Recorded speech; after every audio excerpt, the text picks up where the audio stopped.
ညီညွတ်သောလူအဖွဲ့အစည်း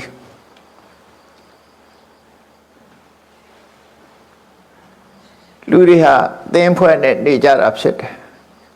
တဦးတယောက်တည်းနေကြတာမဟုတ်ဘူးအနည်းဆုံးအသင်းဖွဲ့ဟာမိသားစုပဲဖြစ်တယ်မိသားစု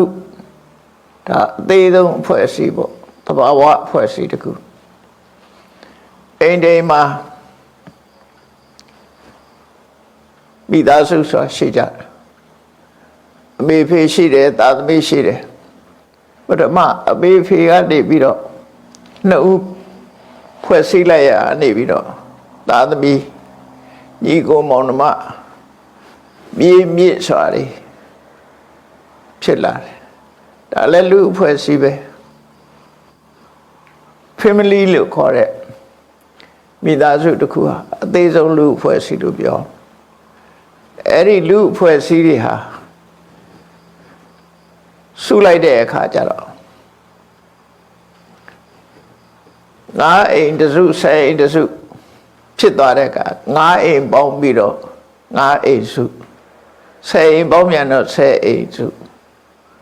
ဆယ်အိမ်ကိုကြီးမှုတဲ့ဆယ်အိမ်ကြီးဆယ်အိမ်မှုဆိုပြီးတစ်ခါဖွဲ့တယ်အဲ့ဒီကနေကြီးလာတဲ့အခါကျတော့ကြေးရွာကြီးလာတဲ့အခါရက်ကွက်ကြီးလာတဲ့အခါမြို့နယ်ဆိုပြီးတော့မြို့နယ်ကြီးလာတဲ့အခါတိုင်းဒေသကြီးဘဝပြည်မှာခရိုင်တို့တိုင်းဒေသကြီးတို့တို့ဖြစ်လို့ဒါတွေအလုံးကလူအဖွဲ့အစည်းပဲအဲ့ဒီလူအဖွဲ့အစည်းတွေကနေပြီးတော့နောက်ဆုံးမှတိုင်းပြည်တစ်ပြည်အဆင့်ထိအောင်ရောက်သွားကြတာမိသားစုဆိုတဲ့အသေးဆုံးလူအဖွဲ့အစည်းကနေစပြီးတော့အချင်းချင်းညီညွတ်ပါမှစိတ်ချမ်းသာကိုယ်ချမ်းသာနဲ့ကြီးပွားတိုးတက်မှုလုပ်နိုင်ကြတာဖြစ်တယ်အချင်းချင်းမညီညွတ်ဘူးဆိုလို့ရှိရင်တော့မိသားစုအတွင်းမှာပဲစိတ်ဓာတ်တွေစိတ်ဝမ်းတွေကွဲပြားပြီးတော့ပြဿနာတွေတက်လာတာထို့တူပဲရက်ွက်အတွင်း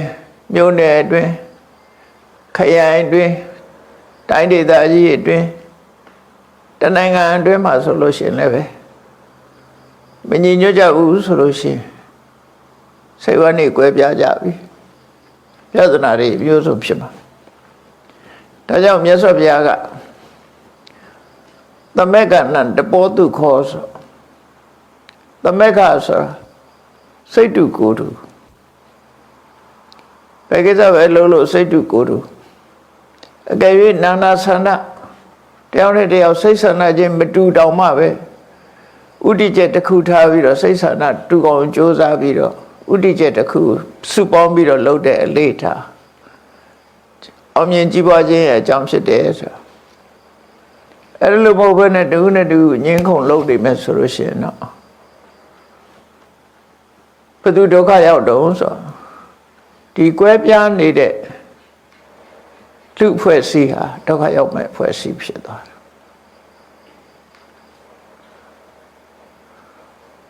တုံးနဲ့တူစမပြေအားစပြီးတော့နှစ်ယောက်ကွဲလို့ရှိရင်ကျန်တာတွေကုန်ကွဲကုန်ဘာလို့လဲဆိုဒီနှစ်ယောက်နဲ့ပတ်သက်ပြီးတော့သူ့ဘက်ကိုယ့်ဘက်ဆိုပြီးလူဆိုတာဆန္ဒတွေ့ရတွေကုန်ပေါင်းကုန်ကြတယ်ပေါင်းကုန်သည့်အတွက်ကြောင့်ကွဲပြဲမှုဟာပိုချီးသွားတယ်လူဖွဲ့စည်းတွင်းမှာတဏှာကွဲလိုက်ရင်ထိုကွဲအပ်မှုကြီးကပိုပြီးတော့ချီးမားသွားတယ်အကြောင်းကြီးတော့လူအတိုင်းဝိုင်းကကွဲလို့ရှိရင်ကိုမမြင်ရပေမဲ့နတ်အတိုင်းဝိုင်းမှာလည်းကွဲတယ်လို့ပြောတယ်ဘာလို့လို့ဆိုသူကိုယ်ွယ်တဲ့နတ်နဲ့ကိုယ်ွယ်တဲ့နတ်ကမတူဘူးဆိုရင်ဒီလူကကိုယ်ွယ်တဲ့နတ်ဟိုလူကကိုယ်ွယ်တဲ့နတ်ကလည်းပဲသူ့လူသူအပေးမှာပဲနတ်လောကလည်းကွဲပြားတယ်လို့သူဆိုတော့ကောသမီမှာယဟန်နေအချင်းချင်းကွဲပြားတော့ငါဆိုရင်စာထဲမှာရေးထားတာဗြဟ္မပြည်ထီအောင်ကွဲတယ်လို့ရေးထားတာဟုတ်ပါမလားလို့တန်တရားရှိခဲ့တယ်လူဆိုတာ တရားဆိုတာစိတ်ဆန္ဒချင်းမတူတော့ဒါဟုတ်နိုင်တယ်ဖြစ်နိုင်တယ်ပေါ့နော်ကွဲပြားခြားနားကိုမွေးထားတဲ့တိရစ္ဆာန်တွေကလည်းတူတူပဲကိုမွေးတဲ့လူကိုမွေးတဲ့တိရစ္ဆာန်ဟိုဘက်ကမွေးတဲ့တိရစ္ဆာန်ဒီဘက်ကမွေးတဲ့တိရစ္ဆာန်လူတွေကွဲရင်လည်းတိရစ္ဆာန်ချင်းလည်းကွဲကြမှာပဲဒါအဲ့လိုကွဲပြားမှုတွေကတယောက်ကစားလိုက်လို့ရှိရင်အကုန်လုံးကွဲကုန်သမက်ကဆိုတာအဲ့လိုမဟုတ်ဘူးသူနဲ့ကိုယ်နဲ့စိတ်တူဆန္ဒတူစုပေါင်းတာအဲ့တော့ဆန္ဒဆိုတာတူညီဖို့အတော်ခက်တယ်နာနာဆန္ဒနာနာဓိမုတ်တိကလူဆန္ဒဆိုတာတဲ့အမွားမွေးတောင်မှအမွားမွေးတဲ့ညီကိုရင်ညီမရင်တောင်မှပဲစိတ်ဆန္ဒချင်းမတူဘူးတဲ့မတူသည့်အတွက်ကြောင့်စိတ်ဆန္ဒပေါ်မှာအခြေခံမဲ့ဆိုရင်ကွဲဖို့ရအပဒံလွယ်နေတယ်ကွဲဖို့အတွက်အဲ့တော့ညီညွတ်ဖို့ဆိုလို့ရှိရင်တော့ဘယ်လိုလုပ်ရမလဲညီညွတ်ဖို့ဆိုလို့ရှိရင်တော့ရှင်နုရုဒ္ဓတို့ရှင်ကိဝိလတို့ရှင်နန္ဒီယတို့ရဲ့ထုံးကိုနှလုံးသွင်းရမယ်ဒီသုံးပါးဟာအမှန်တမ်းညီညွတ်တယ်ဆိုတာစိတ်ဓာတ်ညီညွတ်အောင်ဘယ်လိုနှလုံးသွင်းပြီးဘယ်လိုဆက်ဆံကြရအောင်ဆိုရင်တက္ကံစိတ်တံနေခိပိတ္တပါငါစိတ်ဆန္ဒကိုအသာထားအညတစိတ်တတဝတိနဝတ္တေယငါဆန္ဒရှေ့တမ်းမတင်ဘူးသူဆန္ဒအတိုင်းလိုက်လျောမယ်ဆိုစိတ်ပွေးရအလုံးအရိစိတ်မွေးရတယောက်ကလည်းသူဖြစ်ချင်တာအတိုင်းငါဖြစ်မယ်ဟိုတယောက်ကလည်းသူဖြစ်ချင်တာအတိုင်းငါဖြစ်မယ်လို့အဲ့ဒါလို့နှစ်ဦးစလုံးကအဲ့ဒါလို့စိတ်ထားနိုင်မှညီညွတ်တယ်ဆိုတာဖြစ်နိုင်နှိုးဆိုမဖြစ်နိုင်ဘာလို့လဲဆိုတတ္တဝါတွေကနာနာဆန္ဒကိုစိတ်ဆန္ဒတွေကအမျိုးမျိုးဖြစ်နေကြတာနာနာဓိမုတ်တိကတာလို့စာပေမှာသုံးတယ်နှလုံးသွင်းပုံတွေးပုံကြံပုံဒုနဲ့တူမတူကြဘူးမတူတာကိုအခြေခံပြီးတော့ငါဟာသာအမှန်သူဟာအမှားလို့နှလုံးသွင်းမယ်ဆိုရင်တော့တဲ့เสียအကြောင်းမရှိတော့เนาะငါလို့ဓမ္မအမှန်သူလို့တာအမှားလို့တွက်မယ်ဆိုဘလို့မတဲ့နှစ်ခုတစ်စိတ်ဆိုတဲ့စကားနာနာဟိခောပန္တိကာယဆိုတဲ့ရှင်နုရုဒ္ဓတို့ဖះကိုလျှောက်တဲ့စကားတည်းဒီပြည့်တို့ကကာယချင်းခြားနာပေမဲ့လို့စိတ်ကတော့တစ်စိတ်သေးပါလို့ပြောတာအဲ့ကျမှညီညွတ်တာစံပြဖြစ်နိုင်တယ်နှိုးဆိုဖြစ်နိုင်အမြဲဖြစ်နိုင်အဲ့တော့ညီညွတ်ဖို့အတွက်လူတွေကဘာလို့ရတော့ဆိုရင်ဥပဒေတစ်ခုရေးဆွဲထားရေးဆွဲထားပြီးတော့အဲ့ဒီဥပဒေလှုပ်ထုံးလုပ်နည်းအတိုင်းကြိုက်သည်ဖြစ်စေမကြိုက်သည်ဖြစ်စေဒီဥပဒေကနေပြီးတော့ဥပဒေအောက်မှာအကုန်လုံးဒီတိုင်းဆောင်ရွက်ရမယ်ဆိုရင်တော်သိညီညွတ်သွားတယ်သူကစိတ်ကတော့ညီညွတ်မှာမဟုတ်ဘူးအတော်သိဟာတတန်နဲ့ထွက်သွားနိုင်တယ်ပေါ့နော်အဲ့ဒါလို့တခုနဲ့ထိန်းရတယ်မထိန်းဘူးဆိုရင်တယောက်တစ်ပေါက်ဆိုလို့သူကလည်းသူပြောချင်တာပြောကိုကလည်းကိုပြောချင်တာပြောလိုက်တဲ့အခါမှာသူကြိုက်တာနဲ့ကိုကြိုက်တာနှစ်ခုချားမှာအမြဲတမ်းကွာဟပြီးတော့ဖြောင်းဖြောင်းဆန်းကျင်ပဲတိဖြစ်ကုန်ကြတာပေါ့အဲ့ဒီကြတော့ဘာဖြစ်လဲဆိုဝိဝါဒလို့ခေါ်တယ်အပြောဆိုပြီးကွဲပြားကုန်တယောက်နဲ့တယောက်ကအကောင်းပြောရင်တယောက်ကအဆိုးပြောတယ်ဟောမတူညီတဲ့ဝိဆိုတာတူညီမှုမရှိတဲ့ဝါဒပြောဆိုမှုတွေဖြစ်လာတယ်ဝိဝါဒဖြစ်လာတဲ့အခါကျတော့ဘာဖြစ်တော့ဆိုဝိကဟတဲ့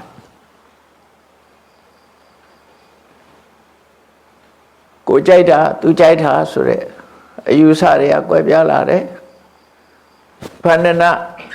ကိုကြိုက်တဲ့ဘောမှာမူတည်ပြီးကိုမကြိုက်တာနဲ့ပတ်သက်ပြီးဝေဖန်ကြတယ်ပြစ်တင်ကြတယ်ဆွေးနွေးတိုင်ပင်ကြတယ်ဆိုစာပေမှာအဲ့ဒီစကားလုံးလေးတွေသုံးတယ်ဗန္ဒနာဆိုတာညင်ညခုံညကလဟဆိုတာရံဖြစ်ကြတယ်ဝိဝါဒဆိုတာ အပြောဆိုတွေကွဲပြားလာကြတယ်အဲ့ဒီလိုဖြစ်ခြင်းဟာရှင်ထဲမှာဘာတွေရှိတယ်လို့ဖြစ်တာတော့လို့ဆိုတော့ရသော်ဗျာဝိဝါဒမူလသုံးမှာကြတော့ဒီလူတွေကရင်ထဲမှာအမုန်းတေးတွေရှိနေလို့ဖြစ်တာတဲ့မာနတွေရှိနေကြလို့ဖြစ်တာ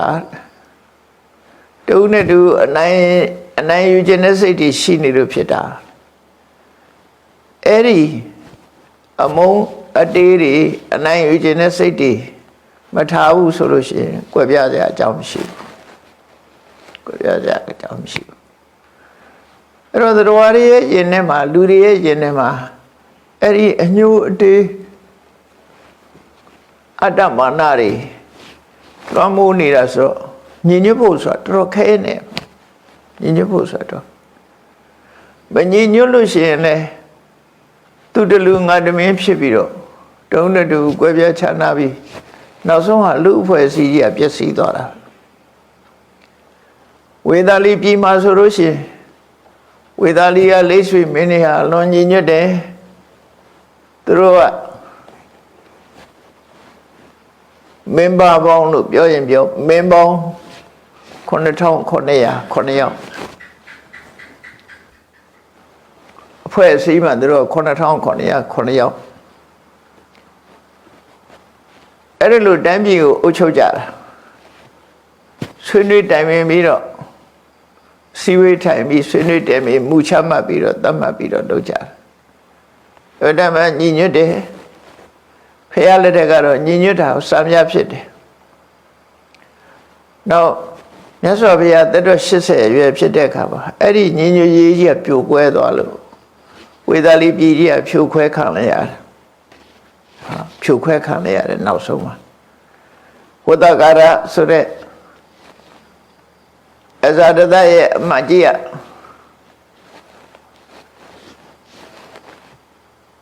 ဝေဒာလီပြည်ကိုတွားရောက်ပြီးတော့လိတ်ဆွေမင်းနေကြတဲ့မှာတတ်ရှိုရာနဲ့လိတ်ဆွေမင်းနေဟာတူနဲ့တူအထင်လွဲပြီးတော့ပြုတ်ကွဲသွားကြတယ်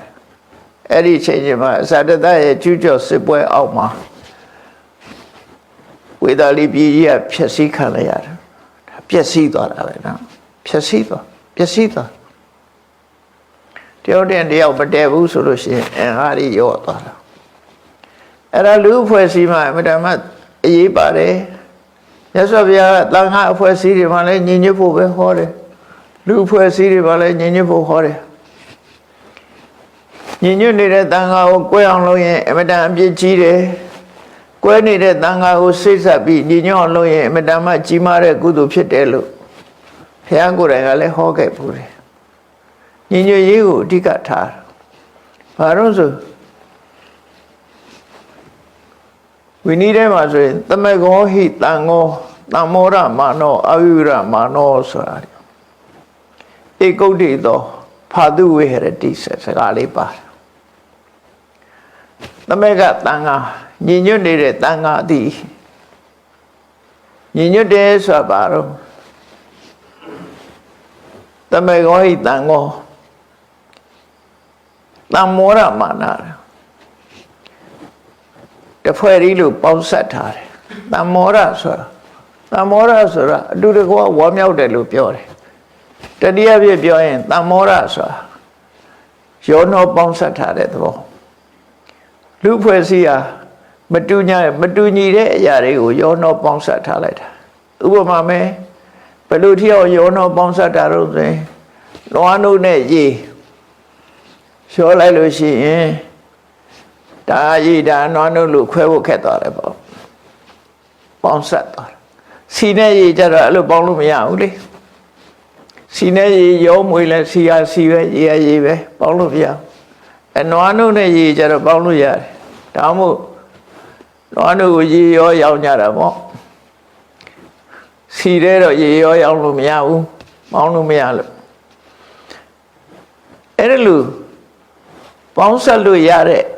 နွားနှုတ်နဲ့ရေလူဖွဲ့စည်းတယ်မှာရောသွားတယ်အဲ့ဒါကိုတမ္မောရမာနအတူတကွရောနှောပေါင်းဆက်ထားတယ်ရောနှောပေါင်းဆက်ထားတယ်စိတ်ထဲမှာကျေနပ်ကြတယ်ဝမ်းသာကြတယ် ခွဲပြားမှုမထင်ဘူးအဝိဝရမာနောအငင်းခုန်နေမရှိဘူးသူအပြောတာတွေဟုတ်လားခွဲပြားခြားနာမှုတွေမရှိဘူးဧကုတ်တေသောတတန်နဲ့ထွက်တယ်ဖအဲ့ဒီလိုဖြစ်လို့ရှိရင်ဘာဖြစ်လဲဖတုဟောတိချမ်းသာတယ်ဆိုတာကြီးပွားတိုးတက်တယ်ပြဿနာကင်းတယ်ဒီလိုဆိုလိုတာပေါ့နော်ပြဿနာကဲပြီးကြီးပွားတိုးတက်တယ်အဲ့တော့ညီညွတ်နေတဲ့လူအတိုင်းဝိုင်းကဘယ်လိုလုပ်ဆိုရင်ညီညွတ်နေလို့ရှိရင်တမ္မက်ကညီညွတ်နေကြတဲ့လူတွေဟာတမ္မောရမာနာယောနောပေါင်းဆက်ထားသဖြင့်အညမညာတယောက်နဲ့တယောက်ပိယစက္ခုဟိချစ်သောမျက်လုံးတို့ဖြင့်မေတ္တာမျက်လုံးနေနဲ့ကြည်တယ်အဲ့တော့တူနဲ့တူညီညွတ်နေလို့ရှိရင်အကြည့်တာကမတူတော့ဘူးမျက်စောင်းထိုးကြည့်တာမရှိဘူးတူနဲ့တူကခင်မင်နဲ့မျက်လုံးနဲ့ကြည့်ကြတယ်မေတ္တာမျက်လုံးနဲ့ကြည့်တယ်အဲ့ဒါကိုပိယစက္ခုလို့ခေါ်တယ်ချစ်သောမျက်လုံးပြုံးသောမျက်နှာနဲ့ဆက်ဆံကြတယ်ပေါ့နော်အဝိဝရမနာအငင်းခုန်မလုပ်ကြလို့ရှိရင်အမှန်မှအေဂျင့်နေတဲ့လူအတိုင်းဝိုင်းမှာဒီလိုဆိုတာငင်းညခုံညပြီဆိုလို့ရှိရင်ဟိုနာကစီကနေဒီနာကစီကနေထုတ်ဆွဲဓာဆွဲနောက်ဆုံးကျတော့ရံပွဲတွေဖြစ်လာရံပွဲတွေဖြစ်ရိုက်ကြနှက်ကြဆူကြပူကြနဲ့အဲ့တော့လူညီညွတ်ရေးကြီးကပျက်စီးသွားပြီဆိုရင်ဒီလူအတိုင်းဝိုင်းကြီးဟာပြိုကွဲသွားနိုင်တယ်ဒါကိုဆွလို့တာပေါ့နော်အဲ့တော့ညီညွတ်ဖို့မြတ်စွာဘုရားကိုယ်တိုင်ကသမဂ္ဂနဲ့တဘောတုခောညီညွတ်သောလူအဖွဲ့အစည်းတို့ရဲ့လောက်ကင်ဆောင်ရွက်မှုနေထိုင်ကြင်ကြံမှုဟာသူခောအလုံးအစဉ်ပြေဖို့အတွက်ဖြစ်တယ်သူဆိုလိုက်ပေါ့အစဉ်ပြေဖို့အတွက်ဖြစ်တယ်ဒါကြောင့်မို့ညီညွတ်ဖို့အတွက်မြတ်စွာဘုရားအမြဲတမ်းဟောတယ်ယဟန်တွေကိုသတိပေးတဲ့အခါမှာဝိဝါဒံပယတော်ဒိဋ္ဌဝါတယောက်နဲ့တယောက်အပြောဆိုတွေတိုက်ဆိုင်မှုမရှိဘဲနဲ့အချင်းများပြီးတော့ညင်ညခုန်ညမယ်ဆိုလို့ရှိရင်အဲ့ဒီညင်းခုန်မှုဟာဘေးရအန္တရာယ်ကြီးတစ်ခုပဲကြောက်စရာကြီးတစ်ခုဒီအငင်းခုန်ပြုခြင်းဟာမင်းတို့အန္တရာယ်တွေရောက်လာနိုင်တယ်ပေါ့ဖွဲ့စည်းတယ်မှာအန္တရာယ်မျိုးစုံရောက်လာလို့ဝိဝါဒံဘယတော်ဒိဋ္ဌဝါတုံတို့သူပြောဆိုကွဲလွဲလာပြီညင်ညခုန်ညပြီဆိုရင်အဲ့ဒါအန္တရာယ်ကြီးပဲမေတ္တာတွေခန်းချောက်လာမယ်ဒေါသတွေလျှံတောက်လာမယ်မေတ္တာခန်းချောက်ပြီးတော့ဒေါသတွေရှမ်းတောက်လာပြီဆိုရင်ဒီလူဖွဲ့စည်းဟာသိတဲ့တန်ရုပ်ဘဝကိုတည်ဆောင်သွားတော့မှာပဲနောက်ကြတော့လေအဲ့ဒါလိုဖြစ်တယ်ဝိဝါဒံဘယတော်ဒိဋ္ဌောအဝိဝါဒင်္စခေဘတော်အဲ့လိုမဟုတ်ဘူးဒီဦးနဲ့တူအယူဝါဒတွေမကွဲပြားဘူးအပြောဆိုတွေတုံးနဲ့တူဆန့်ကျင်မတိမပြောကြဘူးဆိုလို့ရှိရင်ခေမတယ်ငြိမ်းချမ်းနေမယ်လူလောကမှာငြိမ်းချမ်းနေမယ်အေးချမ်းတယ်ပြဿနာတွေမရှိဘူးပြဿနာတွေကုန်နေတယ်ဘာမှမရှိဘူးသမက္ခတခိလာဟောထားတယ်တိုက်တွန်းတာဒါကြောင့်မလို့မင်းတို့သမက္ခသွားတူလာတူတမြေပေါ်မှာနေပြီးတမြေထဲနေတရေထဲတောက်ပြီးတော့နေကြတဲ့ပုဂ္ဂိုလ်တွေဟာတစိမ့်ထဲထားနိုင်အောင်ကြိုးစားမယ်ဆိုရင်သမက်ကညင်ညွတ်ကြတယ်တခိလပြောဆိုမှုတွေပြည့်ပြည့်ကြပြည့်ပြည့်တယ်ဆိုတာတခိလဆိုတဲ့တကတွေးမယ်ဆိုရင်တခါဆိုတာမိတ်ဆွေတခါဆိုတဲ့စကားလုံးကမိတ်ဆွေနောက်ကတခါကနေပြီးတော့တခိလဆိုတဲ့အခါကျမိတ်ဆွေတို့ရဲ့စိတ်ဓာတ်မိတ်ဆွေတို့ရဲ့အနေအထားဆိုမိတ်ဆွေတွေဆိုတာတွေ့လိုက်ရင်တူနဲ့တူအစဉ်ပြေးနော်အလဘတန်လဘပြောကြတယ်ချစ်ချစ်ခင်ခင်ရှိကြတယ်လက်တွဲကြတယ်လှုပ်ရှားရှိတာလှုပ်ကြတယ်ဝိုင်းလှုပ်ကြတယ်ကူညီကြတယ်တခိလပြည့်ပြည့်အဲ့လိုမိတ်ဆွေတွေရဲ့အနေအထားမျိုးဖြစ်အောင်နေကြလို့မြတ်စွာဘုရားတိုက်တွန်းတာသမက်ကတခိလဟောထဧတဗုဒ္ဓဒုတ္တတိ ဒါဗုဒ္ဓရဲ့အဆုံးအမပဲညီညွတ်ကြလို့ဆိုပြီးတော့ဟောတာအဲ့တော့နဲ့ပတ်သက်ပြီးတော့မညီညွတ်ရင်ဘာဖြစ်နိုင်သလဲတခါတော့ကပိလဝကတ္တဂဝေမင်းနေနဲ့ကောလိယဒေသကတာဂဝေမင်းနေဟာကောလိယတွေဟာအမျိုးတော်ကြတယ်သူတို့အဖေမျိုးနဲ့အမေမျိုးပေါင်းဆက်ထားတာခုပဲအမျိုးဒီပဲအမျိုးတာဂိယနဲ့ကောလိယနှစ်ခုကြားမှာရောဟိနီဆက်မြစ်ငယ်မြစ်ကလေးတစ်ခုစီးဆင်းနေတယ်အဲ့ဒီမြစ်ရေကိုရလို့မှုနဲ့ပတ်သက်ပြီးတော့ရှေးအငင်းပွားတဲ့ပြဿနာပေါ်လာတယ်ဖះလက်ထက်ကအဲ့ဒီလိုပေါ်လာတဲ့အခါမြတ်စွာဘုရားကိုယ်တိုင်သွားရောက်ပြီးတော့ဆွေတွေမျိုးတွေကိုဖြောင်းပြပြီးပြောတာညီညွတ်ဖို့မညီညွတ်ရင်ကြွယ်ကြပြဲကြရင်အနေဖြစ်တယ်ဆိုတဲ့အကြောင်းတွေကိုဟောတဲ့ထဲမှာမြတ်စွာဘုရားဟောတဲ့ပုံဝတ္ထုလို့ပြောခြင်းပြောပေါ့ပုံဝတ္ထုဆန္ဒကလေးတစ်ခုဟောတဲ့ဇာလန်းတွေအများကြီးရှိတဲ့ထဲမှာမညီညွတ်ရင်ဘလို့ပျက်စီးနိုင်တယ်ဆိုတာဟောထားတဲ့ဇာလန်းလေးရှိတယ်အဲ့ဒီဇာလန်းလေးကပုံဝတ္ထုဆန္ဒသို့တော့တကယ်အဖြစ်ပြက်ပုံဝတ္ထုတခါတလေကျတော့ပုံဝတ္ထုဆံမိမဲ့လို့လောက်ကြံဖန်ပြီးတော့ပြောတဲ့ဟာမဟုတ်ဘူး true story ဆိုတာတကယ်အဖြစ်ပြက်ကိုပြောတာလည်းရှိတယ်နော်ထူးဆန်းတဲ့တွေကလောကကြီးမှာရှိတော့တကယ်အဖြစ်ပြက်တကယ်အဖြစ်ကို true story တကယ်ကိုအစစ်မှန်ဖြစ်ခဲ့တဲ့ဟာလူလောကသမိုင်းကြီးကအမတမရှေ့ချတော့ရှေ့လျားတော့တကယ်ဖြစ်ပြတွေကလည်းရှိတယ်ပေါ့ဂျုံတွေ့မှုအဲ့တော့မြတ်စွာဘုရားအနေနဲ့ဒါကိုပြန်လည်ပြီးတော့ဟောပြောတာ true story အနေနဲ့ဟောတာ950ဇတ်တွေက true story အနေနဲ့ဟောတာမဟုတ်တာကိုလုံးကြံပြီးတော့ဖန်တီးပြီးဟောတာမဟုတ်ဘူးမရှိတာကိုရှိလို့ပြီးဟောတာမရှိတာရှိလို့ဟောတာတွေကြတော့ပုံဝတ္ထုလို့ခေါ်ကြတာပေါ့နော်ပုံပြင်လို့ပြောကြတာပုံပြင်လို့ပြောတာဆိုတော့ဥပမာပြောရမယ်ဆိုလို့ရှင်မြန်မာတွေဆိုင်ဝိုင်းတွေမှာဖော်ပြထားတဲ့တိုးနေရဆိုတဲ့အကောင်ပင်စရူပယုတ်လေပင်စရူပယုတ်ဆိုတာတရဝါ9ကောင်ပေါင်းထားတာလေတကယ်ရောအဲ့ဒီကောင်မျိုးရှိသလားနောက်တစ်ခါမနုဿီဟာကိုနှခွလဲတကယ်ရောရှိသလားဆိုတော့အဲ့ဒါတွေကျတော့မီတီကယ်လို့ခေါ်တယ်သူတို့ပုံမြင်နေဟာပုံမြင်နေဟာအနေနဲ့ပြောတာ history နဲ့ historical နဲ့ mythical ကနှစ်ခုရှိတယ် historical ဆိုတာသမိုင်းမှာတကယ်တော့တကယ်ရှိခဲ့တာ historical ပြောတာတကယ်မရှိခဲ့ဘဲနဲ့ပုံဝတ္ထုအနေနဲ့သာရှိခဲ့တာတွေကလည်းလောကမှာအများကြီးရှိတယ်လေအဲ့ဒီမနုဿီဟာဆိုရယ်လူချင်းသေးဆိုတဲ့အကောင်ကကိုခေါင်းတစ်လုံးထဲမှာကိုနှစ်ခုနဲ့ဆိုတော့တကယ်မရှိဘူးမရှိတော့အဲ့ဒါ mythical လို့ခေါ်တာအဲ့ဒါမျိုးငှက်တွေပါလေလဲတချို့တကယ်မရှိဘဲနဲ့စိတ်ကူးရင်ပြီးတော့ထားရင်ဒါ mythical ပဲအဲ့လိုခေါ်တယ်အဲ့တော့အခု950ဇတ်တွေကျတော့အဲ့လို mythical လို့မဆိုဘာလို့လဲဆိုရင်မြတ်စွာဘုရားကတစ်ချိန်တုန်းကသူကိုယ်တိုင်ပါဝင်ပတ်သက်ခဲ့တာတွေပြန်ပြောတာဆိုတော့ mythical မဟုတ်ဘူးလို့ပြောပုံဝတ္ထုမဟုတ်ဘူး true story တွေပဲသမိုင်းကြောင်းကြီးကအလွန်ရှည်လျားနေတော့တကယ်ဖြစ်ပျက်ခဲ့တာလို့ပဲမှတ်ရမှာပဲအဲ့ဒီဇာလန်းလေးကတော့ဒီလိုပါဖန္ဒနာဇတ်လို့ခေါ်တယ်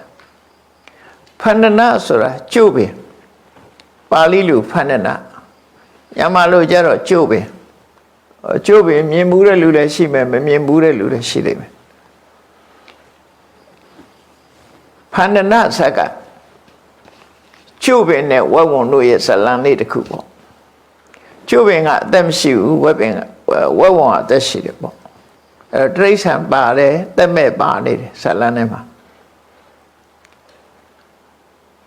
ဗာရဏသီကပြမနာလက်သမားကြီးတယောက်ဟာဟိမန္တတော်ထဲဝင်ရောက်လာတယ်ဟိမန္တတော်ထဲဝင်ရောက်လာပြီးတော့မကြာခဏဟိမန္တတော်သွားပြီးတော့တစ်ကောင်းဝါကောင်းတွေရှာပြီးတော့ခုတ်ယူအဲ့ဒီတစ်တွေကိုခုတ်ယူသွားပြီးတော့သူကဘာလုပ်တာတော့ဆို မြင်းလဲလို့ခေါ်ခြင်းခေါ်ပေါ့မြင်းရထား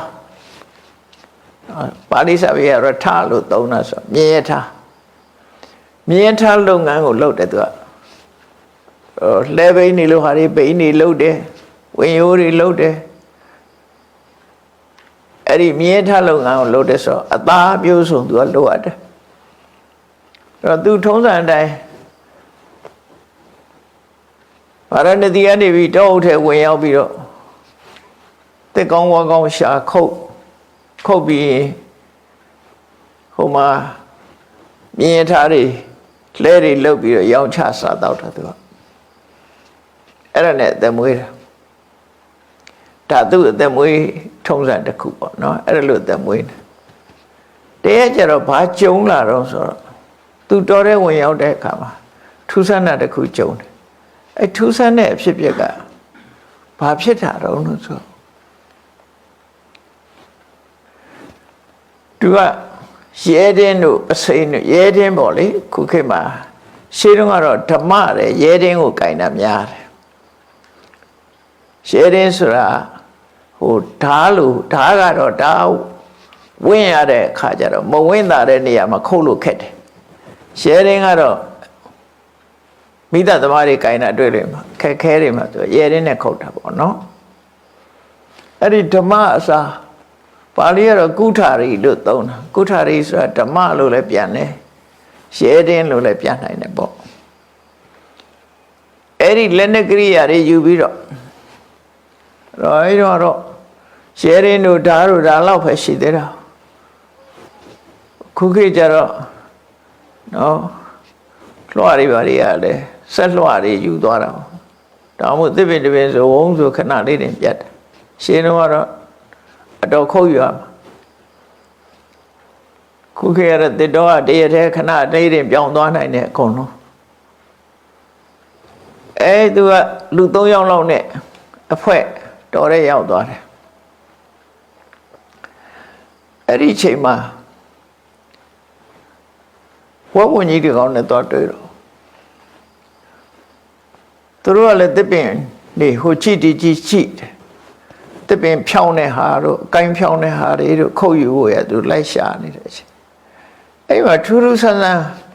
ဝတ်ဝင်ကြီးကနေပြီးတော့သူတို့လာတာကိုတစ်ပင်အောက်ကအသာနေရင်ကနေလူတွေရဲ့ဘာသာစကားနဲ့ဝဲဝုံကပြောတယ်တရိစ္ဆာန်ကလူစကားပြောတယ်ဆိုတာဖြစ်တောင်ဖြစ်ခဲ့ပေါ့နော်အဲ့ဒါကိုကြည့်ပြီးတော့ပုံမြင်လို့လည်းထင်ကြတယ်ဒါပေမဲ့ရမယခါရှိတတ်တယ်ဖြစ်တတ်တယ်ပေါ့ဒါတွေရမဖြစ်ဘူးလို့ပြောလို့မရဘူးအဲ့ဒီဝဲဝုံကနေပြီးတော့ဒီလက်သမားကြီးကိုဗြဟ္မဏလက်သမားကြီးမော့ပြီးတော့တစ်ပင်ကြီးရှားနေတာကြည့်တော့သူကမေးလိုက်တယ်ဘယ်တစ်ပင်ခုတ်ချင်လို့ရှားနေတာလဲဘာကိုခုတ်ချင်တာလဲဘာအသားကိုလိုချင်တာလဲလို့မေးလိုက်တော့ပုံနာကြီးကအတန်ကြားလို့ကြည့်လိုက်တော့ဝဝွန်ကြီးကသူတို့မေးနေမှသိတာအဲ့မှာစိတ်ထဲမှာတော့ထူးဆန်းသွားတာအံ့ဩသွားတယ်အံ့ဩသွားပြီးတော့ငါဒီနေ့ထူးဆန်းလိုက်လားပေါ့လူစကားပြောတဲ့တိရစ္ဆာန်နဲ့တွေ့နေလူဘာသာနဲ့ပြောတဲ့အခါသူကလည်းဟာဘာသာစကားတတ်တယ်ဆိုတော့သူပြန်ပြောလိုက်တယ်ယထာပြီးအတွက်ယထာလှုပ်ခြင်းလို့လှဲလှုပ်ခြင်းလို့ယထာပြီးလှဲပြီးအတွက်အသားရှာနေတာပါလို့ပြောတယ်အဲ့ဒါနေစတာသူအသားရှာနေတာပါလို့ပြောတော့အဲ့ဒီဝဝညသူအသားရှာတယ်ဆိုတော့သူကဆက်ပြောတာအဲ့ဆက်ပြောတာကိုပါဠိစာပေနဲ့မှတ်တမ်းတင်ထားတဲ့အခါသူကတစ်သားရှာတယ်ဆိုဘယ်ပင်ဘယ်သားကောင်းတယ်ဆိုတာသူကညွှန်ပြတယ်နေဝတ္တလောနခတိတော်ယထာလို့ဖို့လားယထာလို့ဖို့ဆိုရင်အင်ဂျင်ပင်ကလည်းမကောင်းဘူးအင်ဂျင်သားလည်းမကောင်းဘူးတဲ့ရှားသားလည်းမကောင်းဘူးတဲ့နော်အင်ဂျင်သားလည်းမလုံးနဲ့ရှားသားလည်းမကောင်းဘူးရှားလို့ဆိုတာအနှစ်ရှိတယ်လေမာတော့မှာအင်ဂျင်သားလည်းအနှစ်ရှိတယ် သူကပြောတာတော့နေဝတ္တာလောအင်းညင်းသားလည်းမကောင်းပါဘူးနာခတိတော့ရှားပင်ရှားသားလည်းမကောင်းဘူးနတ္တကံတော့မျက်နှာပင်ဆိုတဲ့အပင်မျိုးအသားလည်းမကောင်းဘူးတဲ့ခုတော့မြောင်းကိုသားဆိုတာဘယ်ကောင်းမလဲတဲ့အဲ့တော်ထဲမှာပေါက်တဲ့အပင်တွေအင်းကြီးမရှိတယ်ရှားပင်တွေရှိတယ်မျက်နှာပင်တွေရှိတယ်နောက်မြောင်းကိုပင်တွေရှိတယ်အဲ့ဒါတွေကိုသူကကြည့်ပြီးတော့အဲ့ဒီပင်တွေရဲ့အသားတွေကမကောင်းပါဘူးတဲ့ရုပ်ခောစဖဏနောနာမတန္တာရုံနေမိယံတန်လာဒီသုံးတဲ့နဲ့အသားတော့အလွန်ခိုင်ပြီးတော့အလွန်ကောင်းတဲ့အသားတော့ကျုပ်ပင်ကအသားပဲဖြစ်ပါတယ်အဲ့နောက်မှလည်းကျုပ်ပင်ကြီးရှိတယ်အဲ့ကျုပ်ပင်အောင်ကနေသူပြောတာလက်သမားဆရာကြီးစိတ်ကူးမလို့နဲ့စိတ်ကူးမလွဲနဲ့ကျုပ်ပင်သားဟာအကောင်းဆုံးပဲခမရနှုတ်ချင်တဲ့ယထာအတွက်ကျုပ်ပင်သားအကောင်းတယ်ဘာဖြစ်လို့သူကကျုပ်ပင်ကိုဝက်ဝံပြောတာတော့ဆိုမကြခင်ကသူကကျုပ်ပင်အောင်မှာအိတ်နော်ကျုပ်ပင်အောင်အိတ်နေတဲ့အချိန်မှာတောဆိုတာတခါလေကနေတိုးတယ်လေတိုးလိုက်တော့ကျုပ်ပင်ကအကိုင်း6ကလေးတွေကသူလေတိုးလို့ကြပြီးတော့အိပ်ပျော်နေတဲ့ဝဲဝံကြီးရဲ့ပခုံးပေါ်နည်းနည်းကြီးတဲ့ကျုပ်ပင်ကိုင်းကြီးကကြလိုက်တော့ဖြုတ်ခနဲ့ဆိုလန့်ပြီးတော့နာလဲနာသွားတယ်နည်းနည်းနာသွားတယ်ကျုပ်ပင်ကိုင်းကသူ့ပေါ်ကြလိုက်တဲ့အခါလန့်ဖြန်းပြီးတော့ထပြေးတယ်ထပြေးတော့သူစိတ်ကလည်းဆိုးသွားတယ်ငါအိတ်နေတာငါပေါ်မှာဒီအကိုင်းချမလားအထာနာကောပလို့ခေါ်တယ်လူဆိုတာလေခလုတ်တက်ရင်ခလုတ်ဆဲတဲ့လူတွေရှိတယ်လေခလုတ်သူဟာသူနေတာသူဝင်တိုက်ပြီးတော့ခလုတ်ဆဲတဲ့လူဟာရှိသေးတယ်ဒါရှိတယ်သဘာဝငယ်တော့ရွာဘက်မှာဆိုကြားဘူးတယ်လူကြီးတယောက်ကစိတ်ဆိုးတယ်စိတ်တူတယ်သူကတလန်းလုံးလေကိုကျိုးဆွဲပြီးတော့တက်လာခဲ့တာရေးစမ်းမှာရွာနာရောက်တဲ့အခါမှာလေလေးကဖြူဖြူတိုက်လာတော့အဲ့ကြရမှာရွက်လွန့်ကဲခုမှတိုက်စမ်းกว่าမင်းတိုက်တော့ငါလွန့်သွားမယ်ဆိုရွာရောက်ရဲ့တန်းနဲ့လေမဆိုင်ဘဲနဲ့ဟိုးအထက်ထီအောင်တိုက်သွားရွာကျော်ရွက်လွန့်ဆိုတာအဲ့ဒါပြောတာစိတ်တူတာစိတ်ဆိုးတာစိတ်ဆိုးပြီးခုမှတိုက်ရမလားလို့ဆိုလေကိုစိတ်တူတာအဲ့ဒါကိုအထာနာကောပလို့ခေါ်တယ်အထာနာကောပဆိုတာစိတ်မတူရမယ့်ကိစ္စတွေမှာစိတ်တူတာလူဆိုတာအဲ့တိုင်ပဲနော်ခလုတ်တိုက်ရင်ခလုတ်ကိုခြေထောက်နဲ့ခတ်ပစ်တာတို့လှုပ်တဲ့လူတွေရှိတယ်စိတ်တူတယ်လို့အဲ့ဒီခုနကရွာကျော်ရတဲ့လူကြီးပဲသူကမန္တတေပါတွေဆောက်တဲ့ထဲမှာသူလှုပ်တဲ့အခါမန္တကံမလို့လှုပ်လိုက်လေပွေရတိုက်လိုက်ဆိုတော့စိတ်ဆိုးပြီးတော့လေကိုဓာတ်နဲ့ရန်တာလဲသူပဲဒါတကယ်ပဲသူလှုပ်တာအဲ့တော့လောကကြီးမှာလူတွေကနေပူရမလားလို့ဆဲတယ်လေတိုက်ရမလားလို့ဆဲရတယ်တချို့လူတွေကလေအလုံးလျော်စိတ်တူနေအဲ့ဒါကိုအထာနာကောပလို့ခေါ်တယ်အရာမဟုတ်အကြောင်းမဟုတ်ဘဲနဲ့အလကားစိတ်တူနေတယ်ပေါ့အဲ့လိုလူမျိုးကရှိတယ်နော်အဲ့ဒီဝဝညလည်းအဲ့တိုင်ပဲသူ့ဘာသူသင်္ကိုင်းကြိုးကြတာဘာတတ်နိုင်မှာသူအဲ့ဒီအောင်အိမ်နဲ့ဒါပဲစိတ်ကတူပြီးတော့ဒီကျိုးပင်ကိုအမြင်ကတ်သွားတော့ပြန်လှည့်ကြည့်တယ်ကြောက်ပြီးတော့ပြေးပြီးတော့ပြန်ကြည့်လိုက်တဲ့အခါမှာသူ့နောက်ကလိုက်လာတာရန်သူတစ်ခုမှမတွေ့ဘူး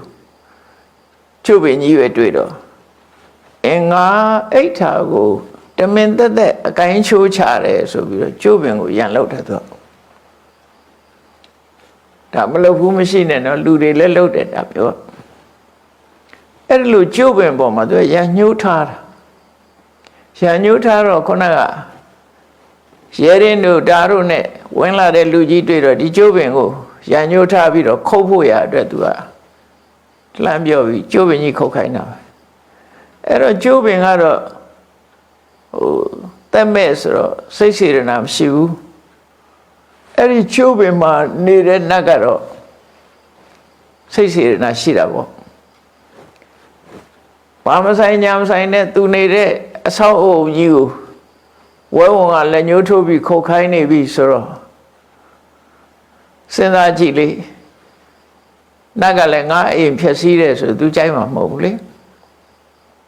ဝက်ပြီဟိုဒီမို့ဝဲဝန်ကြီးပဲချမ်းသာပေးမှာမဟုတ်ငါ့ကိုလက်ညှိုးထိုးပြီးငါဗိမ္မာန်ပျက်စီးအောင်လုပ်တယ်ပေါ့သူ့ဘာသူကိုင်းကြိုးကြတာဘာတတ်နိုင်မှာလဲဒါပေမဲ့လို့ဒီပင်ကိုလက်ညှိုးထိုးပြီးတော့သူကခုတ်ခိုင်းနေပြီမင်းလှုပ်လို့ရှိရင်တော့ငါဗိမ္မာန်မင်းဖြတ်တာမင်းလည်းသိစေမယ်ဆိုပြီးတော့ရှုပ်ကစိုးနတ်ကသူကလည်းပဲငါပင်ခုတ်ရင်တော့မင်းတော့ငါလှုပ်မှာပဲဆိုပြီးဒေါသနဲ့ပြန်ပြီးတော့တုတ်ပြန်ထားတယ်ဒါတွေကလောကမှာတကယ်ဖြစ်နိုင်တာတွေကြီးပဲနော်အဲ့တော့လက်သမားဆရာကြီးကိုပြောတယ်အကောင်းဆုံးကတော့အင်းကြီးပင်လည်းမဟုတ်ဘူးနော်ဒီရှားပင်လည်းမဟုတ်ဘူးမြောင်းကိုပင်လည်းမဟုတ်ဘူးညနာပင်လည်းမဟုတ်ဘူးအကောင်းဆုံးကတော့ချုပ်ပင်ပဲတဲ့ကျို့သားဟာသိကောင်းတယ်ပေါ့အဲ့လိုပြောတဲ့အခါကျတော့လက်သမားဆရာရဲ့ကျို့ပင်မသိတဲ့သဘောပေါ့အဲ့ကျို့ပင်ဘယ်မှာရှိလဲလို့သူကမေးတယ်ကိရိတာနိ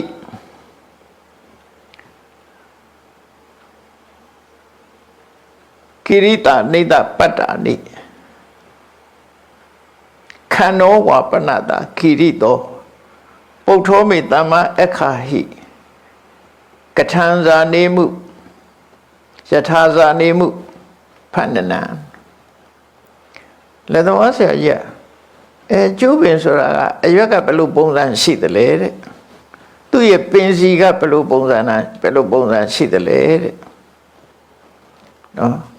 ကျိုးပင်ကိုမမြင်ဘူးလို့မြင်ဘူးတောင်မှပဲကျိုးပင်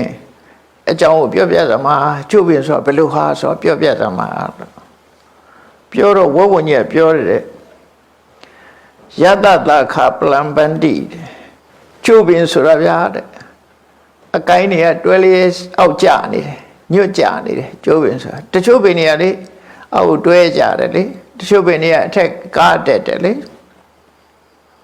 ခြားပါးနာတို့ဘာလို့ချက်ထက်တက်ကော့နေတာရှိတယ်အောက်တွဲကြနေတဲ့ပင်ကလည်းရှိတယ်သူမျိုးနဲ့သူပဲပေါ့အကျိုးပင်ဆိုတာအကိုင်းတွေကအောက်တွဲကြနေတာနယ်သာလန်နိုင်ငံရှောက်တုံးကအဲ့တော်ကြီးထဲမှာသုတ်တန်ကြီးတစ်ခုရှိတယ်အဲ့သုတ်တန်ဆိုရင်တသက်ရဲ့သူတို့လှုပ်ထားတာဆိုအဲ့သုတ်တန်နာရောက်တဲ့အခါကျတော့တစ်ပင်ကြီးတွေကဆွေဖားလားချထားတဲ့ပုံစံကြီးအကိုင်းကြီးတွေကလဲပြီးတော့အောက်မှာနေတာရုံလေးတွေကအဲ့ဒီအောက်မှာနေကြတာတကယ်ထူးဆန်းတဲ့အဲ့တစ်ပင်မြင်မှုတယ်ဒီကမြင်ခဲ့တာလူလှုပ်ထားတာမဟုတ်လူရဲ့စပင်ကိုဖားလားချထားသလိုပဲအပေါ်အကိုင်းတွေကအောက်ကနေကွေးပြီးတော့မြေကြီးကိုသွားတိုက်တယ်ဒီဗမာပြည်မှာလဲဟိုအတော့ကအရွယ်လဲပင်နေရှိတယ်လေတရုတ်တယ်လို့လဲခေါ်ကြတယ်ရွှေကားပင်ရှိတယ်အောက်ကိုရွက်တွေလဲကျနေတဲ့ပင်ရှိတယ်အဲ့ဒီသစ်ပင်ကြီးတွေကတကယ်စပင်ဖားရချထားတဲ့ပုံစံကြီးတွေပင်ဒီပင်ကြီးတွေဘာပဲနှုံးဆို weeping tree လို့ခေါ်တယ်တဲ့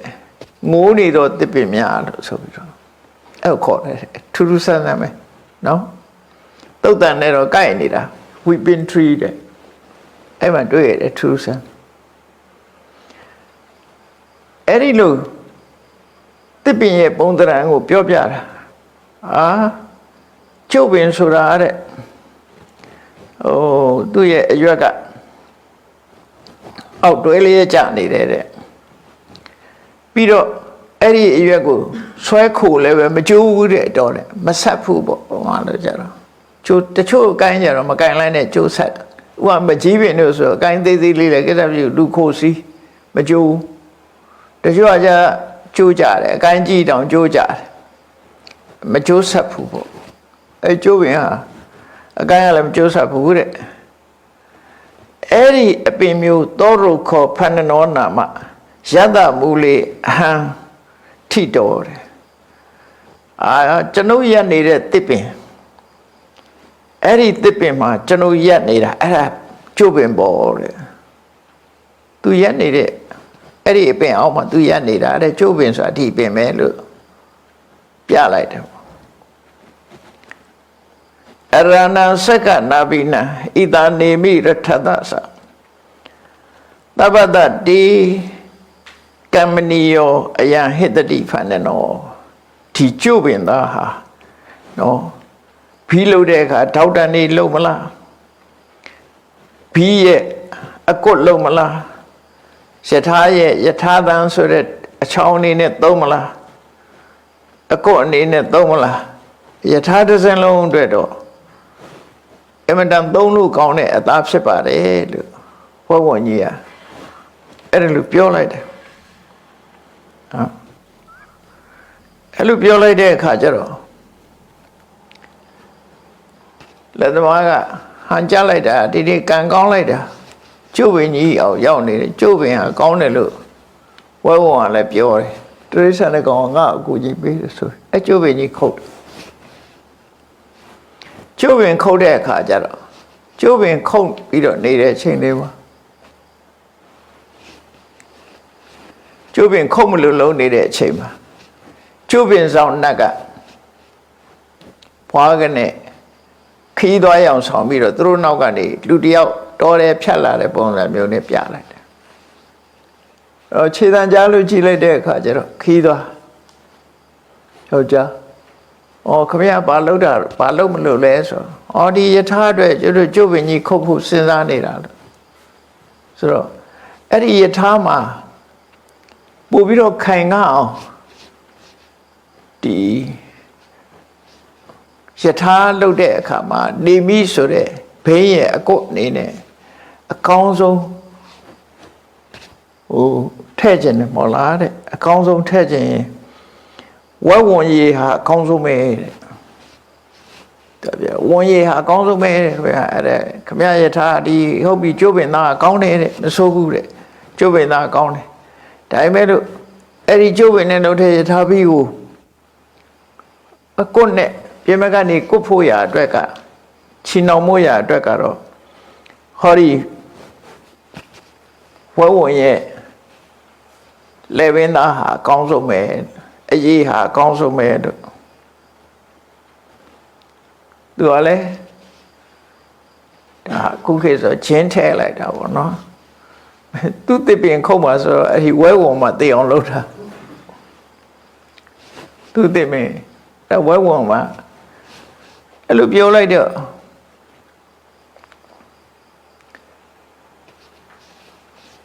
ဒါဖြင့်ဝဲဝင်ကဘယ်မှာရှားမှာတော့ဆို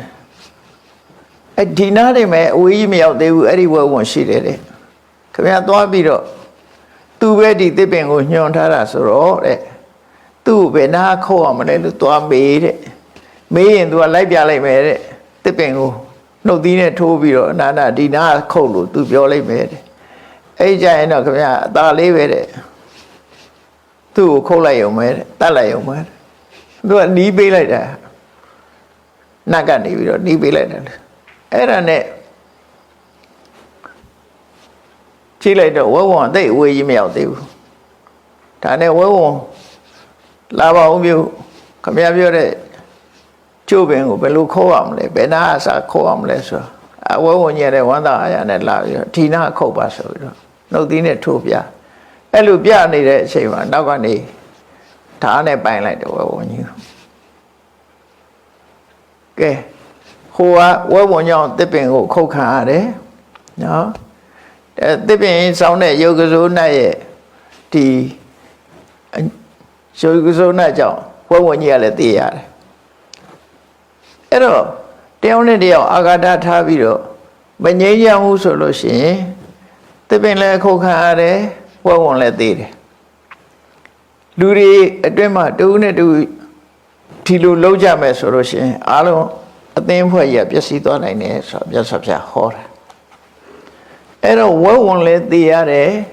ကျိုးပင်လည်းဖြတ်ခံလိုက်ရတယ်နှစ်ခုစလုံး ကောင်းစားသွားတာတော့လက်သမားကြီးကကောင်းစားသွားတာကောင်းစားတဲ့လူကတယောက်ရှိတော့တိုင်းပြည်တစ်ပြည်မှာလည်းအဲ့ဒီလိုလူမျိုးတွေရဲ့အတီးအီးထဲမှာလူအတိုင်းဝိုင်းထဲမှာ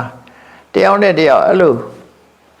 ဒုက္ခရောက်အောင်လုပ်နေကြမယ်ဆိုလို့ရှိရင်မတည့်ကြဘူးဆိုရင်ဒီလူကလည်းသူ့ပြစ်ပြောဟိုလူကလည်းသူ့ပြစ်ပြောတယောက်နဲ့တယောက်အပြစ်တွေတင်ပြီးတော့လုပ်နေကြမယ်ဆိုလို့ရှိရင်တဲ့ခံရမှာဘယ်သူတုံးဆိုရင်နှစ်ခုစလုံးပဲဘယ်သူမှမကောင်းစားဘူးနှစ်ဦးစလုံးပဲဒုက္ခရောက်ကြမှာပဲချင်းများတဲ့အုပ်စုနှစ်စုစလုံးဒုက္ခရောက်မယ်လို့သူတို့ဆိုလို့တယ်နော်အဲ့ဒီမှာမြတ်စွာဘုရားဟောတဲ့တရားလေးကမှတ်သားစရာကောင်းတယ်ဒါကဒီဇလန်းလေးကိုမြတ်စွာဘုရားကပြောပြီးတော့အဲ့ဒီတုန်းကတဲ့ဒီဝဲဝန်နဲ့ကျုပ်ပင်ဆောင်နတ်တို့ရဲ့ရံညှိုးချောင်းကျုပ်ပင်ဆောင်ကျုပ်ပင်လည်းသိတယ်ဝဲဝန်လည်းသိရတယ်ဆိုရရံညှိုးကိုယ်တိုင်တွေ့ခဲ့တာတော့အဲ့တောထဲမှာတစ်ပင်တစ်ပင်ရဲ့တောဆောင်နတ်ရုပ်ကစိုးဖြစ်နေတဲ့ဖရာလောင်းသူကိုယ်တိုင်တွေ့ခဲ့တာဒီဇလန်းဟာတောထဲမှာသူကိုယ်တိုင်တွေ့ခဲ့တဲ့အကြောင်းပြောပြနော်သူကိုယ်တိုင်မြင်ခဲ့တာအဲ့ဒီဖြစ်ပျက်ကိုအဲ့ဒါကိုမြတ်စွာဘုရားတတိပေးတဲ့အနေနဲ့အချင်းမများဖို့ဟောတဲ့တရားလေးကမှတ်သားစရာကောင်းတာ။ဘာဟောတော့ဆိုအိစေဝံဖန္နနောအိတ်တံအိတ်သောစပနဖန္နနာအညမညဝိဝါဒေနအညမညပက္ခတယုံရှင်းရှင်းလေးပဲဘုရားပြောတာဒီတိုင်းပဲကွာတဲ့ဒီကျုပ်ပင်ကလည်းကျုပ်ပင်ကဆိုတာကျုပ်ပင်ဆောင်နတ်ကိုပြောတာတိကျတော့ကျုပ်ပင်ဆောင်နတ်ကလည်းဝဲဝန်သေးအောင်လုပ်တယ်ဝဲဝန်ကလည်းကျုပ်ပင်ပြိုလဲအောင်ကြိုးစားခဲ့တယ်အညမညဝိဝါဒိနတယောက်နဲ့တယောက်အစင်မပြေကြတဲ့အခါမှာအညမညမဂ္ဂတုံချင်းချင်းဖြည့်ဆည်းကြတာပေါ့နော်ကျုပ်ပင်ဆောင်ကကျုပ်ပင်ဆောင်နတ်ကလည်းကျုပ်ပင်ဆုံးရှုံးသွားတယ်ဝဲဝန်လည်းအသက်ဆုံးရှုံးသွားတယ်နှစ်ဦးစလုံးကဘယ်သူမှအများမရဘူးဆုံးရှုံးသွားတယ်ချင်းချင်းတတ်လိုက်ကြတာတဲ့ဧဝမေဝမနုဿနံသင်္ကန်းစာယူကြတဲ့လူအတိုင်းဝိုင်းမှာလည်းပဲဝိဝါဒောယထစာယတိလူအတိုင်းဝိုင်းမှာလည်းပဲတယောက်နဲ့တယောက်အငင်းပွားနေကြမယ်တစုနဲ့တစုအငင်းပွားနေကြမယ်တပါတီနဲ့တပါတီအငင်းပွားနေမယ်တအုပ်စုနဲ့တအုပ်စုအငင်းပွားနေကြမယ်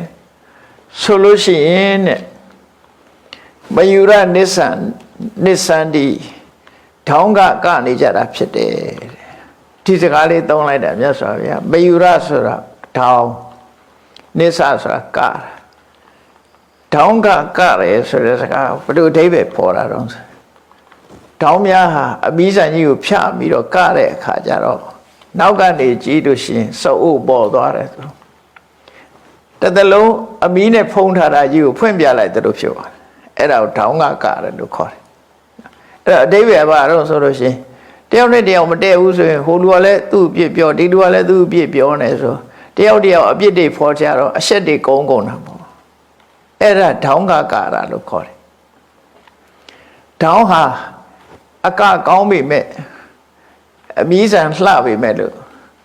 ငှက်တွေထဲမှာသူဘယင်းမဖြစ်ဘူးဘာလို့ဘယင်းမဖြစ်တာတော့ဆိုခုနကလိုက်တဲ့အခါမှာအရှက်မဲ့သွားလို့ကဘာဥကလမှာငှက်တွေကမင်းမြောက်ဖို့ကြည့်တဲ့အခါမှာထောင်းကလှပါတယ်ပေါ့လှတယ်လူရွေးတယ်လူတွေကလည်းပညာရှိတဲ့မဟာသမဒဆိုတဲ့လူကိုရွေးပြီးတော့မဟာသမဒမင်းခန့်တယ်ပေါ့လေမနုဆိုတဲ့လူကိုရွေးပြီးမဟာသမဒမင်းခန့်တယ်တားကောင်တွေကလည်းချင်းသေးကိုရွေးပြီးတော့သူတို့ခြေလေးချောင်းရှိတဲ့ကောင်တွေကလည်းမင်းမြောက်ကြတယ်ငှက်တွေကလည်းပဲတော့မင်းမြောက်ဖို့ကြိုးစားကြတဲ့အခါမှာထောင်းကသူကပြလိုက်တာအဲ့ဒီသူ့ကို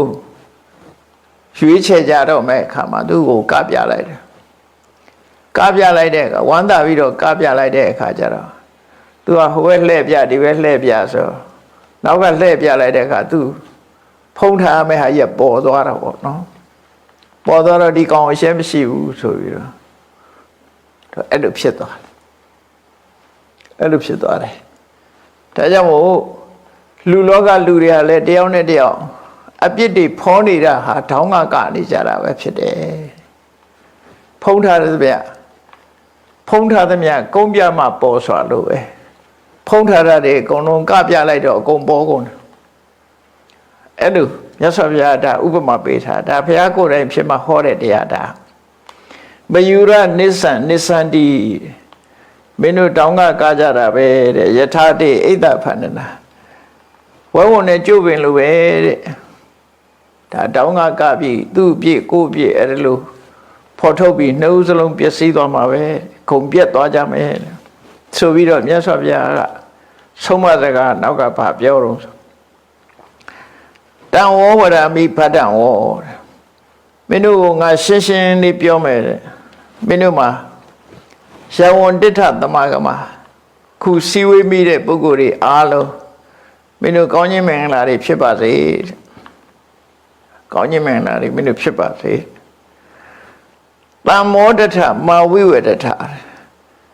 မင်းတို့တယောက်နဲ့တယောက်စီလုံးကြပါတဲ့မာဝိဝေဒဋ္ဌအငြင်းမပွားကြပါနဲ့ဒါဖះဆုံးမလိုက်တဲ့စကားပဲเนาะအားလုံးစီဝေးတက်ရောက်လာတဲ့ပုဂ္ဂိုလ်တွေအားလုံးနဲ့ကောင်းခြင်းမင်္ဂလာတွေဖြစ်ကြပါစေမင်းတို့ဘယ်တော့မှစီလုံးကြပါဘယ်တော့မှအငြင်းမပွားကြပါနဲ့ဘယ်တော့မှကျုပ်ပင်နဲ့ဝဲဝံလို့မဖြစ်ကြပါစေနဲ့ဒီဆက်လန်းလို့နှုတ်စလုံးပြတ်တာမျိုးမဖြစ်ပါစေနဲ့ဒါတိတိပေးပြီးတော့ဟောကြားလိုက်တာတာမေခိမေဝသိခေထဗုဒ္ဓေဟေတံပတံတိတံနောက်ဆုံးတိုက်တွန်းတဲ့စကားလေးကတော့တာမေခိဟေဝသိခေထမင်းတို့ညီညွတ်ဖို့ညီညွတ်နေနိုင်မဲ့ဒီလန်းညီညွတ်တဲ့စိတ်ဓာတ်တွေကိုသာလဲသင်ယူကြပါတဲ့မှတ်ယူကြပါတာမေခိမေဝညီညွတ်ရေးစိတ်ဓာတ်တွေကိုသာလဲသိခေတမှတ်သားသင်ယူထားကြပါဘယ်လိုလုံးမှညီညွတ်မယ်ဆိုတာတွေကိုအလုံးသင်ယူပြီးတော့ရင်းထဲမှာမှတ်ထားကြပါဗုဒ္ဓဟေတံပတန်လေးတာအဲ့လိုညီညွတ်တာဟာဖះစုစုကညီညွတ်ခြင်းကိုချီးမွမ်းကြပါတယ်ဘာဖြစ်လို့တော့ဆိုကောင်းကျိုးချမ်းသာတွေကညီညွတ်မှရနိုင်တာမညီညွတ်ရင်ပျက်စီးတာအဲ့တော့လူတော်ကရင်မပျက်စီးဖို့အတွက်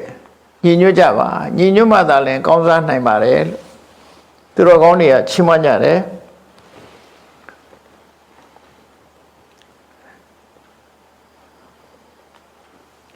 သမက္ခိရတောဓမ္မထောယောဂခေမှာနထံတတိသမက္ခိရတောညီညွတ်ရေးမှာပျော်မွေ့တယ်လူတွေဟာတယောက်နဲ့တယောက်တဲ့နေတာကိုမပျော်တဲ့လူကရှိတယ်မပျော်တဲ့လူတွေဆိုတာအဲ့ဒါဂျင်းထဲတဲ့လူတွေညှောင်းထောင်တဲ့လူတွေအဲ့ဒါကြိုက်ညီညွတ်ထောင်မကြိုက်တဲ့လူတွေလောကမှာအများကြီးပဲ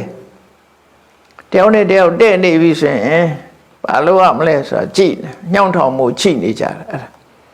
အဲ့ဒါလို့မလုပ်ကြပါနဲ့တဲ့အမြောက်ပင်တွေဝင်ပြီးတော့မလုပ်ကြပါနဲ့သမက္ခိရတော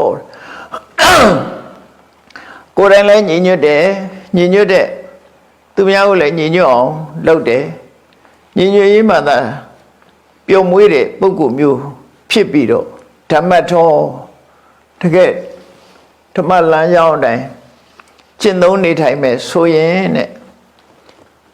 ဆိုလိုတာညီညွတ်တဲ့လူအတိုင်းဝိုင်းမှာတရားတော်မှာကျင့်ကြံကြိုးကိုအထောက်မဲ့ဆိုရင်ယောဂခေမနတထံတတိဘဝမှာချီနှောင်ထားတတ်တဲ့ကိရိတာတရားတွေမှာကိရိတာတရားတွေကြောင့်ကိုယ်ဘဝမပျက်စီးဘူးတန်တရားထဲမှာမနေမြုပ်နိုင်ဘူးနိဗ္ဗာန်ကိုမျက်မှောက်ပြုနိုင်တယ်လို့ဆိုလိုတယ်အဲ့တော့လူတွေကဘဝမှာဖြစ်နေတာအနှောင်ဖွဲ့တွေနဲ့နေကြတာလေကိုယ့်ကိုလွတ်လပ်တယ်လို့သာထင်နေတာလူတွေကိုနှောင်ဖွဲ့ထားတဲ့နှောင်ချိုးကရင်ထဲမှာပဲရှိတာလေသွားမှမသွားနိုင်တာခွဲမှမခွဲနိုင်တာခဏပဲပြီးရင်ပြန်ရောက်သွားပြီခဏပဲနိုင်ငံခြားသွားလဲပြန်လာတာပဲဒီကိုဘယ်တော့မှတခါတည်းအပြီးမပြောင်းစာကလေးတွေရောင်းတဲ့လူတွေလိုပဲလောင်ညိုင်တွေကနေပတ်စံနဲ့လိုက်ရောင်းပြီးရင်စာကလေးကပြန်ရောက်လာဒီဘိန်းကျွေးထားသလားတော့မသိဘူးနော်အဲ့တော့လူတွေဟာလည်းပဲဘလို့ပဲလွတ်နေပြန်လာကြမှာပဲအကုန်လုံး ကိုယ့်ရင်ကိုပြန်ရောက်လာကြတာပဲပြန်ရောက်လာတော့ဒီအနှောင်ဖွဲ့တွေပဲသူတို့ကကျေနပ်နေသူတို့ဖြစ်တယ်အဲ့ဒါကိုယောဂလို့ခေါ်တာပေါ့နော်ချီနှောင်ထဲမှာပဲကျေနပ်နေအဲ့ဒီယောဂခင်အဲ့ဒီအနှောင်ဖွဲ့တွေလွတ်သွားပြီးတော့တန်တရားဝကလွတ်ကင်းနိုင်တယ်ဆိုပြီးတော့မြတ်စွာဘုရားတတိပေးပြီးဆုံးမဩဝါဒပေးတာဖြစ်တယ်ရေကိစ္စနဲ့ပတ်သက်ပြီးတော့အငင်းပွားနေတဲ့ဆွေတော်မျိုးတော်တွေကိုဟောတဲ့တရားတွေမှာဒါတပုတ်အနေနဲ့ပါတယ်ပေါ့တပုတ်အနေနဲ့ပါတယ်ဒါကြောင့်မို့ဆွေတော်မျိုးတော်တွေကိုပြောတာအေးဒီအစည်းအဝေးရောက်လာတဲ့မင်းပြိဿအပေါင်းဆိုပြိဿအပေါင်းတို့မင်းတို့ကောင်းစားကြပါစေမင်းတို့မင်္ဂလာရှိကြပါစေမင်္ဂလာရှိကြပြီးတော့မင်းတို့ပေါင်းစည်းကြစမ်းပါတယောက်နဲ့တယောက်အငင်းမပွားကြပါနဲ့မင်းတို့ကြိုးပင်နဲ့ဘဝဝင်လို့ဖြစ်လိမ့်မယ်အဲ့ဒါလို့မဖြစ်စေချင်နဲ့ဆိုပြီးတော့မြတ်စွာဘုရားကဆုံးမဩဝါဒပေးတာဖြစ်ပါတယ်တရားချက်ခင်သူတော်စင်ပရိသတ်ပေါင်းတို့မြတ်ဗုဒ္ဓရဲ့ညီညွတ်ရေးအဆုံးအမတရားတော်များတွင်တရားတော်ဖြစ်သောဒီဖဏနဆလာအကြောင်းအရာများကိုဒီကနေ့ညီညွတ်သောလူအဖွဲ့အစည်းဆိုတဲ့ခေါင်းစဉ်နဲ့ဟောကြားတဲ့တရားမှာဟောကြားတာဖြစ်လို့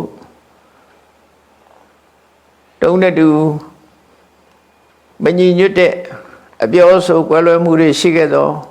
ညီညွတ်အောင်တို့တွေကြိုးစားအထောက်အမှာဖြစ်တယ်လို့ကိုစီမှတ်သားပြီးညီညွတ်အောင်ကြိုးစားအထောက်နိုင်ကြပါစေကုန်သတည်း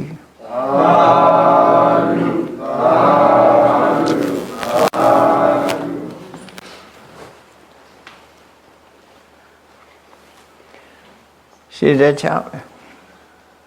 အရှင်ဖေယဖေယတပည့်တော်တို့သည်ဓမ္မအတိညာရရှိမှသာလင်နိဗ္ဗာန်ချမ်းသာကိုမျက်မှောက်ပြုနိုင်ပါသောကြောင့်ဓမ္မအတိညာရရှိစေရန်ရှိတန်ကြလျက်ဓမ္မသဘင်ဆင်ခြင်းပါပြုလုပ်ကြ၍အဝဒဒါနာဓမ္မဒါနာ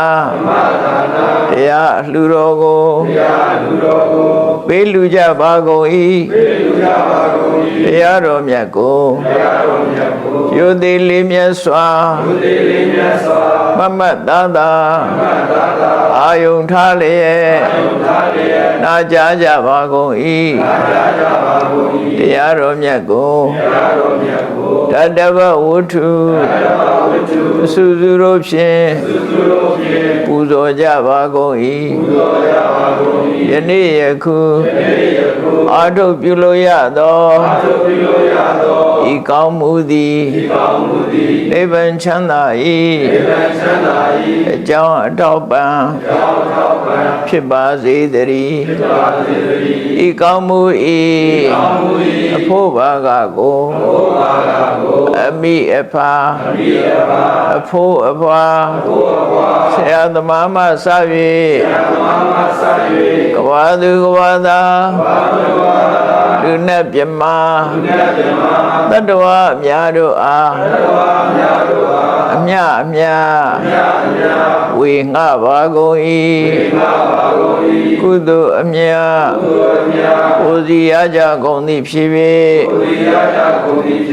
ကိုစိတ်နှဖျားချမ်းသာကြသည်ဖြစ်ကြပါစေကုန်သတည်းအာ